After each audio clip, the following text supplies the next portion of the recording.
자, 여러분, 우리가 이제까지 나눈 그 말씀들 이렇게 쭉 다시 한번 상기를 해보면은 예루살렘 성벽과 이제 예루살렘 그 도시가 서서히 재건되어져 가는 그런 속에서 주변의 그 이방 민족들 그리고 이스라엘을 반대하고 또 나아가서는 여호와 하나님을 반대하는 그런 세력들은 계속해서 이스라엘을 위협하고 또 여러 가지 보이는 방법, 보이지 않는 방법들을 동원해 가면서 그들을 힘들게 하고 그들을 지치게 하고 또 심리적인 그런 압박을 가하고 있는 것들을 우리가 쭉 살펴본 바가 있습니다.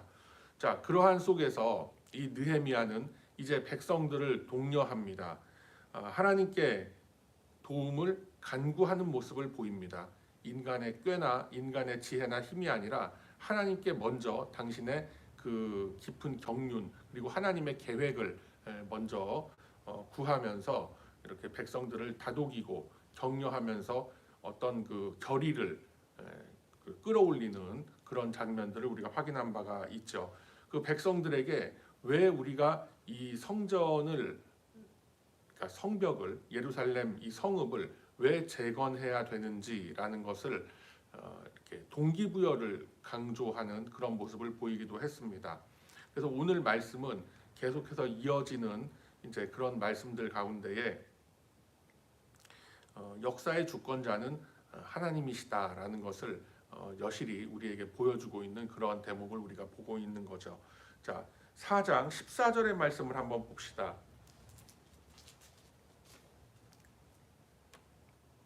4장 14절의 말씀을 보면 지금 방금 말씀드린 것처럼 이스라엘이 왜 예루살렘을 재건해야 하는지에 대한 동기부여를 강하게 불어넣어주고 있습니다. 내가 돌아본 후에 일어나서 귀족들과 민장들과 남은 백성에게 말하기를 너희는 그들을 두려워하지 말고, 그러니까 그들이라고 하는 것은 바로 예루살렘의 재건을 방해하고 있는 외부 세력들, 그러니까 현대적 의미로 보면 우리를 계속 하나님으로부터 떨어지게 하고 낙심시키고 절망시키고 좌절케 하는 그런 내 안에 약한 그런 그 속사람의 모습들, 그리고 외부로부터 오는 어떤 유혹과 또 부정적인 그런 그 언사로 인한 어떤 그 내 마음 속의 흔들림, 뭐 이런 여러 가지 것들을 말하고 있는 거죠. 너희는 그들을 두려워하지 말고 지극히 크시고 두려우신 주를 기억하고 너희 형제와 자녀와 아내와 집을 위하여 싸우라 하였느니라. 아멘. 그래서 우리가 왜 영적 전쟁을 해야 되고 그 전쟁을 어떻게 누구의 힘을 빌어서 우리가 유지를 하고 있어야 한다라는 것을 분명히 말씀하고 있다라는 것이죠. 형제와 자녀와 아내와, 그러니까 뭐 남편, 집을 위하여, 그러니까 우리 가족과 내가 속한 모든 지경을 위하여, 그리고 내 자신을 위하여 지켜내기 위해서, 그러니까 내가 가장 소중하다라고 생각하는 그런 것들이죠. 내 일상의 어떤 나를 이루고 있는 그런 것들, 그런 존재들, 그런 환경들, 뭐 그런 것들을 지키기 위해서 계속해서 나를 무너뜨리고 절망시키고 좌절시키려는 그런 영적 전쟁을 끊이지 말고 그렇게 지속하라라는 이제 그런 동료의 말씀이 이어지고 있습니다. 자, 그런 가운데에서 느헤미야의 기도와 같이 이제 15절 말씀 보면은 하나님께서 이들의 그 일상 그리고 이들의 역사에 하나님이 개입을 하시게 되니 이제 놀라운 일들이 벌어지게 됩니다. 자, 15절 보면 우리의 대적이, 그러니까 지금 방금 말씀드린, 그러니까 그러니까 1차적인 대적은 바로 이제 눈에 보이는 그런 뭐 사마리아 군대서부터 뭐 아라비아 군대 뭐 이제 많이 있지 않습니까? 산발랏, 뭐 암몬 사람 도비야, 뭐 이제 뭐 많이 있었겠죠. 그런 대적들이 우리가 그들의 의도를 눈치챘다함을 들으니라. 그러니까 이제 이스라엘이 이들의 침략 소식을 듣고 철저하게 대비하고 방비하고 한다라는 이런 소식들을 다 들었다는 거죠. 왜 그렇게 됐느냐? 바로 하나님이 그들의 꾀를 패하셨으므로 우리가 다 성에 돌아와서 각각 일하게 됐다라고 말씀을 하고 있는 거예요. 하나님께서 응답을 해주신 거죠. 이들의 꾀를 패하셨다. 이스라엘을 대적하는 그런 모든 대적들의 그런 계획과 그들의 그 잔꾀를 다 하나님께서 패하셨다라고 말씀합니다. 자, 이렇게 됐으면은 이제 좀 한시름 놓고 마음 놓고 이제 적들의 위협이 이 물러갔으니 아이고 할렐루야 하면서 뭐 일상으로 다시 복귀할 수도 있었겠죠. 그런데 16절부터 보면은 이제 이스라엘 사람들이 느헤미야를 비롯해서 어떤 식으로 대비하고 있다라는 게 나오죠. 자, 16절 그때로부터 내 수하 사람들의 절반은 일하고 절반은 갑옷을 입고, 그러니까 모든 사람들이 다 달려들어서 그 성벽을 재건하는 일에 매달려도 사실 뭐 쉽지는 않은 일이었을 텐데, 절반은 일하고 절반은 갑옷을 입고 창과 방패와 활을 가졌고라고 되어 있죠. 그러니까 이제 어떤 예비군 시스템을 만드는 거예요. 지금 사람들을 조직화해서 작업을 하는 그런 팀과 방어를 하고 경계를 하는 그런 그 팀으로 이제 나눠서 그렇게 그 시스템을 돌리고 있다라는 이제 그런 모습들을 볼 수가 있어요. 자, 그리고 16절에 보면은 그때로부터 이제 하나님께서 그렇게 응답을 해주시고 눈에 보이는 당장의 대적들로부터 우리를 보살펴 준 그 이후부터 내 수하 사람들의 절반은 일하고 절반은 갑옷을 입고 창과 방패와 활을 가졌고 민장은 온 족속의 뒤에 있었으므로라고 되어 있죠. 그리고 17절에 보면 건축하는 자 그리고 짐을 나르는 자, 개역 성경에는 담부하는 자라고 되어 있는데 짐 나르는 자, 그러니까 작업하는 모든 사람들조차도 한 손으로는 일을 하고 다른 한 손으로는 무기를 쥐고 무기를 소지한 채 그렇게 작업에 임했다라고 되어 있어요. 그리고 18절 보면 건축하는 자는 각각 허리에 칼을 차고 건축하며 나팔 부는 자는 내 곁에 섰었느니라라고 되어 있어요. 그러니까 느헤미야가 굉장히 철저하게 지금 대비를 하는 겁니다.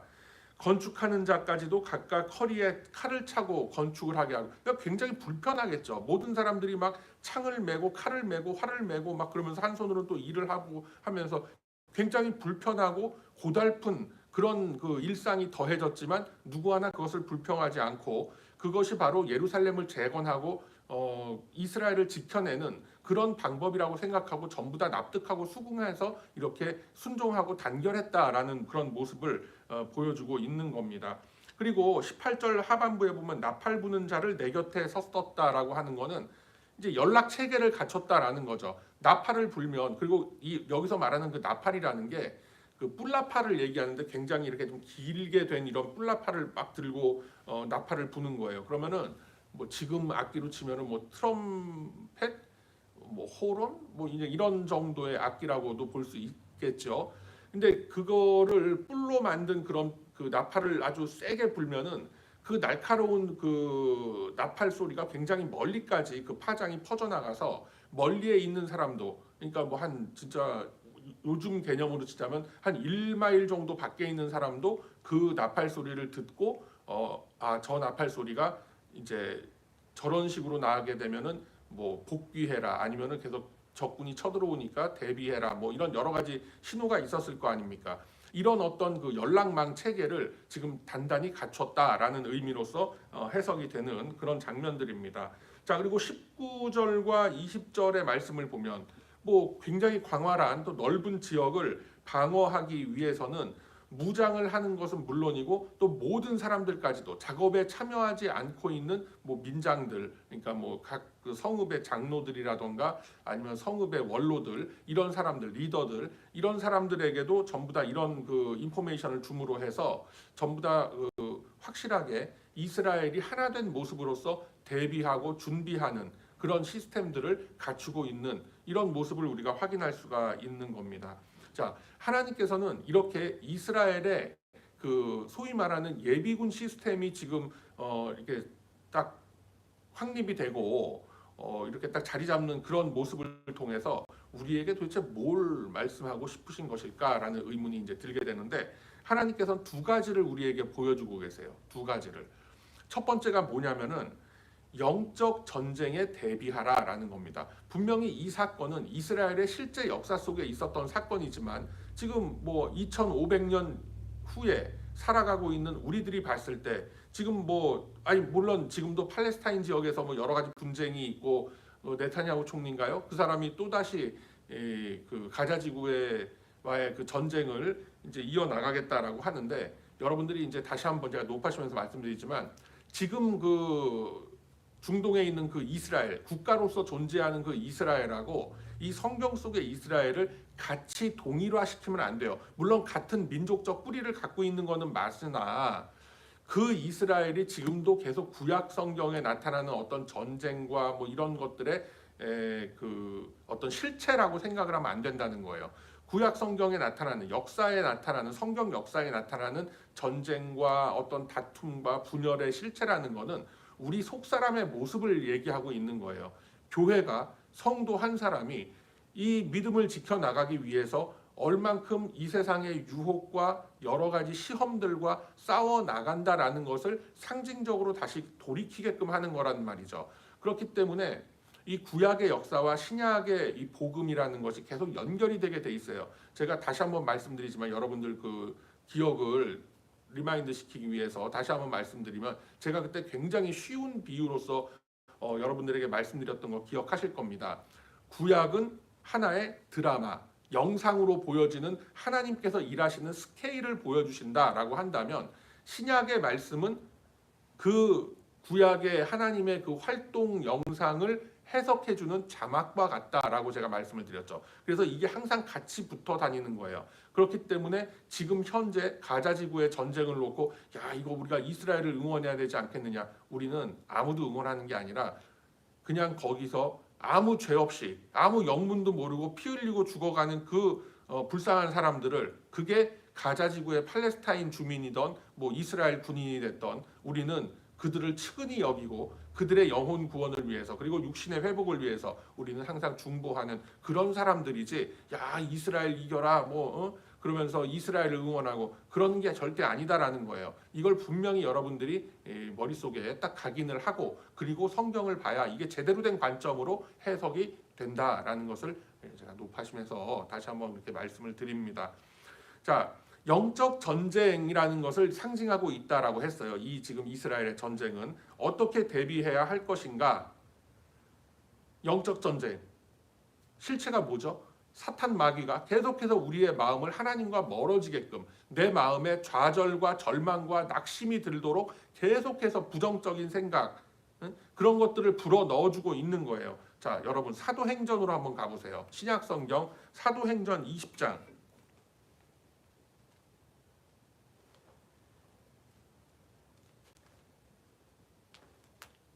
자, 신약성경 사도행전 20장 신약성경 222페이지 어간에 있습니다.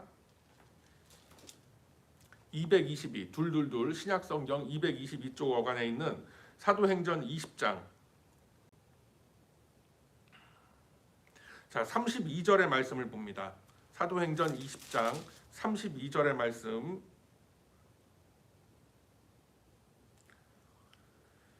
사도 바울의 그런 그 부탁 자 지금 내가 여러분을 주와 및 그 은혜의 말씀에 부탁하노니 그 말씀이 여러분을 능히 든든히 세우사 거룩하게 하심을 입은 모든 자 가운데 기업이 있게 하시리라. 아멘.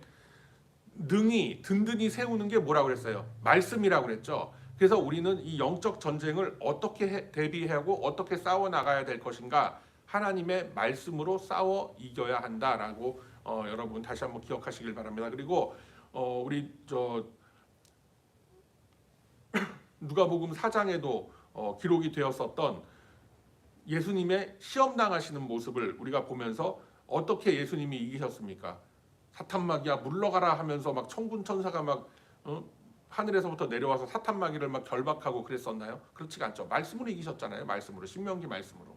그래서 우리가 항상 성경 속에서만 근거를 찾아야 돼요. 그냥 그럴듯한 합리적인 방법, 내 생각 뭐 이런 걸로 하는 게 아니라 하나님의 어떤 그 말씀, 하나님의 방법, 하나님의 응답 이런 것은 모두 다 말씀 속에 있다라는 거예요. 말씀 속에 이미 우리 미래에 대한 응답까지도 다 있어요. 근데 성령께서 그것을 깨닫게 해주시고 나의 눈을 영의 눈을 뜨게 해주시면은 그게 느껴지는 거고 아니면 그냥 뭐 넘어가면서 그냥 좋은 말씀이구나라고 읽으면서 그냥 넘어가게 되는 거예요. 그렇기 때문에 여러분 항상 말씀을 깊이 품어야 그것이 나의 힘이 되고 능력이 될 줄로 믿으시기를 바랍니다. 자, 오직 말씀으로 이겨야 한다라고 했어요. 말씀을 믿고 말씀을 잘 알아야 바로 성령 하나님의 도움이 우리의 생활 속에서 역사하게 된다라는 거예요. 이길 수 없다, 내가 견딜 수 없다, 내가 극복할 수 없다라고 생각했던 일들이 나도 모르는 새에 어떻게 지나가다 보니 결국 내가 극복이 되고 내가 이겨냈구나 하는 때가 온다고요. 어떻게? 바로 말씀 붙들고 하나님 의지하면서 내가 믿음으로 나아갈 때 그런 것들이 다 지나가게 돼. 에이 뭐 시간만 지나면 다 해결. 그게 아니에요 여러분. 시간이 지나면서 그럼 그래 시간이 지나면서 해결된다고 칩시다. 뭐 누구나 예수 믿는 사람이나 안 믿는 사람이나 어떤 문제가 있는데 시간 지나면서 자연스럽게 해결이 된다고 쳐요. 그런데 시간이 지난 후에 그 문제는 어느 정도 봉합이 되고 넘어갔을지 몰라도 그 이후에 내 영혼의 모습, 불신자와 성도는 분명히 다르다라는 거예요. 그리고 우리는 항상 최후의 그 마지막 때를 한번 우리는 생각을 해보면은 과연 어떤 선택이 우리가 해야 될 선택인가라는 것을 우리는 자명한 답을 얻을 수 있다라는 것입니다. 자, 다시 한번 우리가 성경의 근거를 한번 찾아봅시다. 계속 쭉 넘기셔서 에베소서 6장으로 가보세요.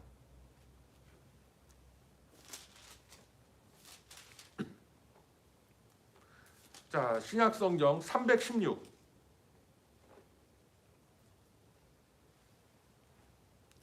에베소서 제일 마지막 장이죠. 신약성경 316.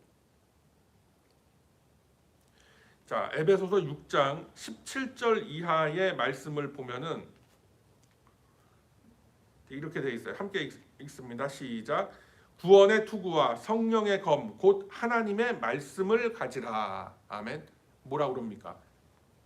구원의 투구, 성령의 검이 어떤 역할이다? 하나님의 말씀으로부터 비롯된다라고 했어요. 그러니까 그 위에 또 나오면은 진리로 허리를 띠고 의의 호심경을 붙이고 평안의 복음이 준비한 것으로 신을 신고 모든 것 위에 믿음의 방패를 가지고 이렇게 말씀을 하는데 여기서 보면은 보자고요. 진리, 의, 평안, 복음이 준비한 것 이게 다 뭐겠어요?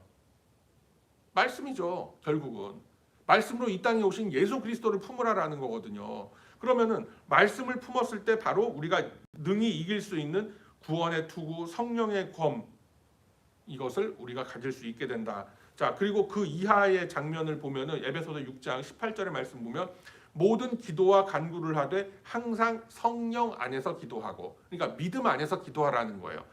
이를 위하여 깨어 구하기를 항상 힘쓰며 여러 성도를 위하여 구하라. 그러니까 말씀을 의지하고 우리는 기도하면은 믿음으로 우리가 그 말씀을 품고 기도하면서 나갈 때 우리는 분명히 우리 앞에 놓여 있는 여러 가지 이런 시험과 여러 가지 이런 절망스러운 상황들 우리는 다 견뎌내고 이겨낼 수 있으리라 믿습니다. 그리고 그렇다고 성경은 분명히 우리에게 약속을 하고 계시다라는 거예요. 그러면 그 약속을 우리가 믿고 그렇게 나아갔을 때 결과는 하나님께서 만들어 내신다라는 이 사실을 여러분 꼭 기억하시길 바랍니다. 그리고 두 번째로, 첫 번째로 이제 영적 전쟁에 대비해라라고 해서 지금 말씀을 받고요. 자, 두 번째로 믿음으로 실천하라라고 말씀을 하고 있는 거예요. 하나님께서는 분명히 우리에게 은혜를 주시고 길을 열어 주신다라고 합니다. 그런데 여러분 생각해 보세요. 그 속에서 길이 열렸단 말이에요. 실제로 그 길을 뚜벅뚜벅 걸어 나가는 건 누구예요? 바로 나라고요. 죄송합니다. 말을 내가 걸어야 되는 거예요. 그러니까 우리가 뭐 보통 하는 격언 속담에도 그렇지 않습니까? 뭐 말을 물가로 끌고 갈 수는 있어도 말이 물을 마시지 않으면은 그 갈증 해소 안 된다. 뭐 이렇게 말씀을 하지 않습니까? 자, 여기서 이제 중요한 원리가 나와요. 우리 교리적인 굉장히 중요한 원리가 나오는데 출애굽기 14장으로 가보세요. 출애굽기 14장.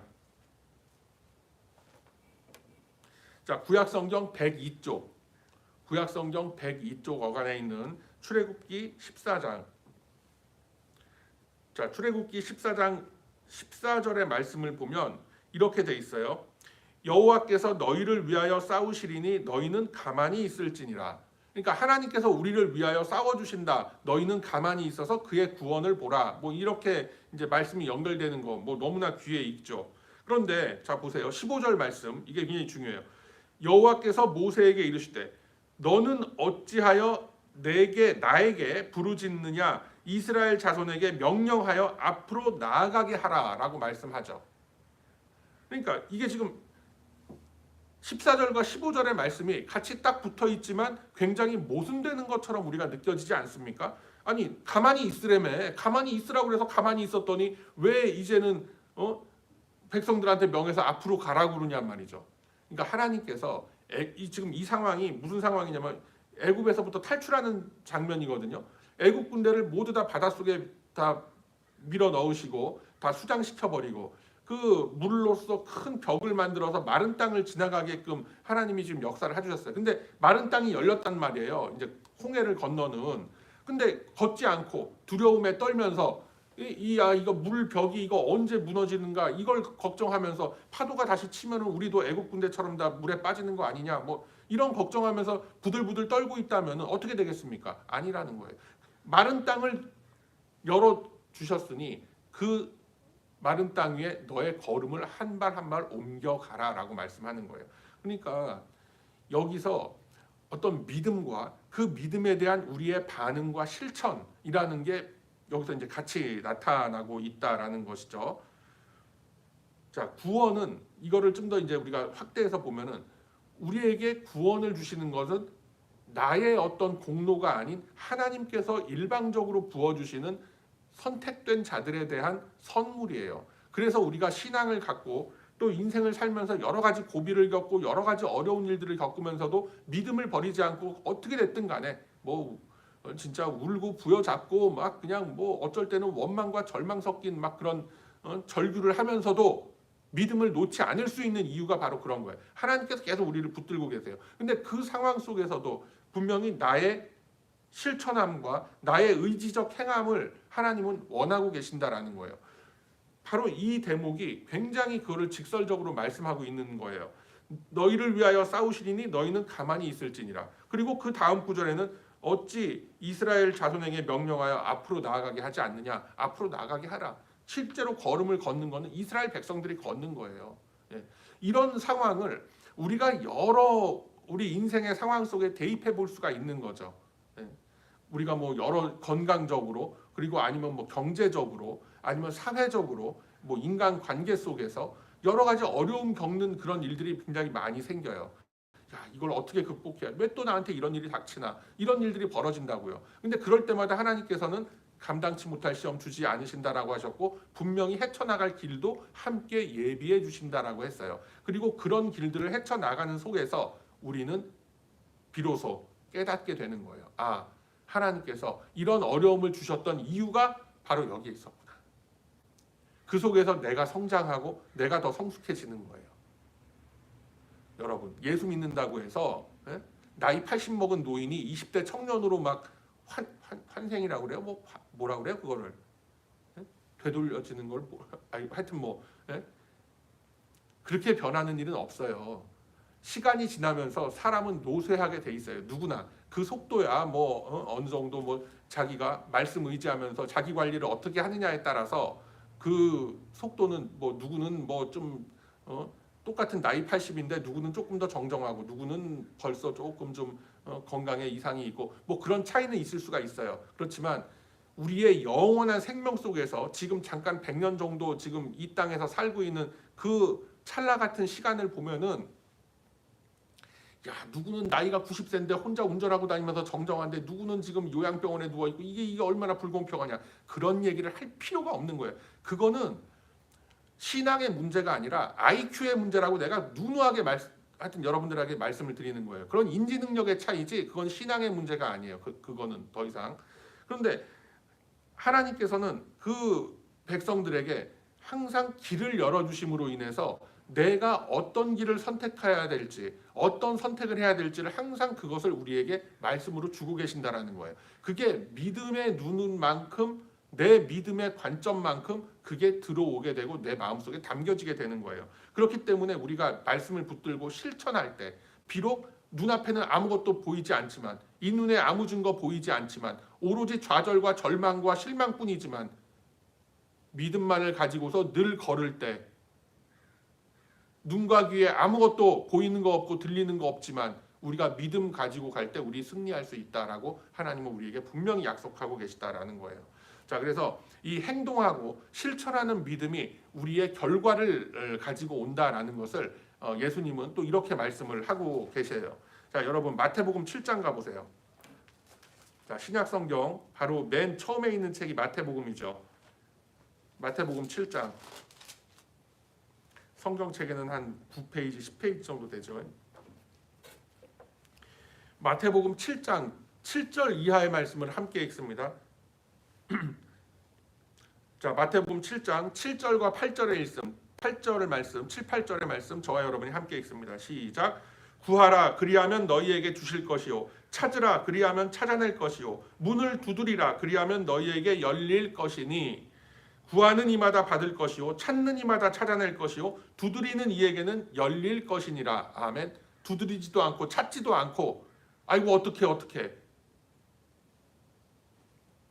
예수님이 직접 이렇게 말씀하시잖아요. 지금.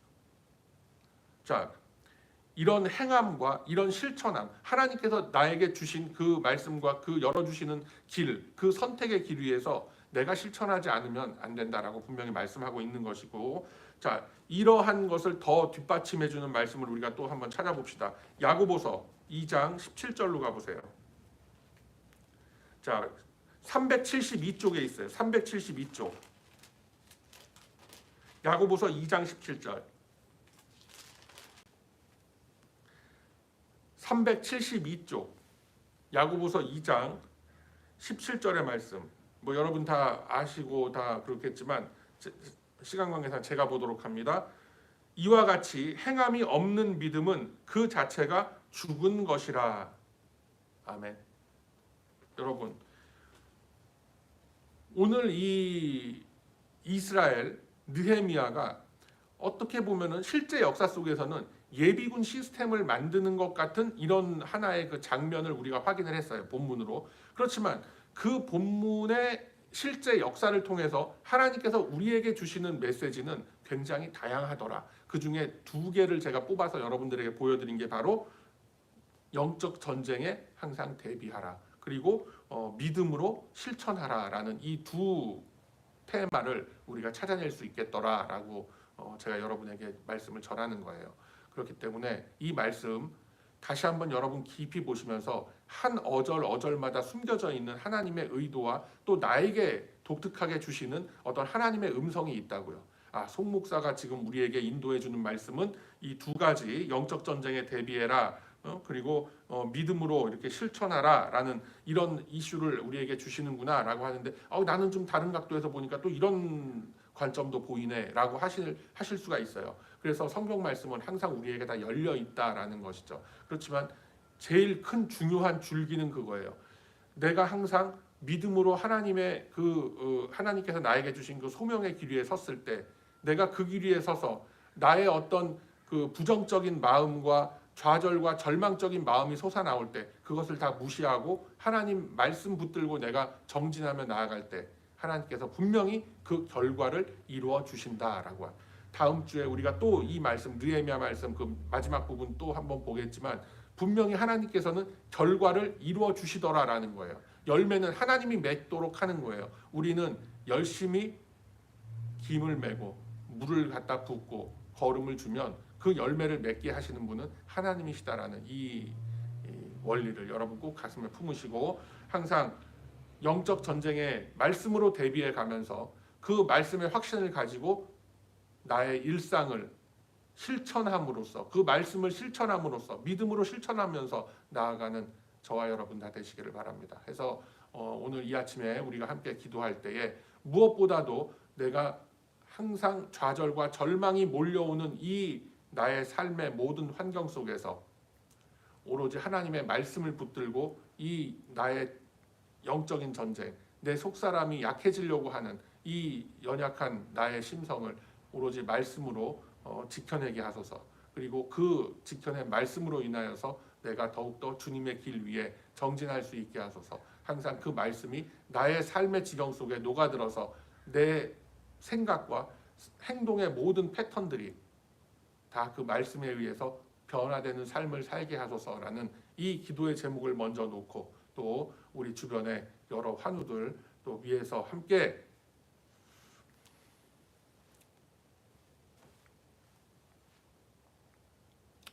중보하며 나아가는 저와 여러분의 의미 있고 거룩한 이 아침이 다 되시길 주님의 이름으로 축복합니다. 아멘. 자비로우시고 은혜로우신 아버지 하나님,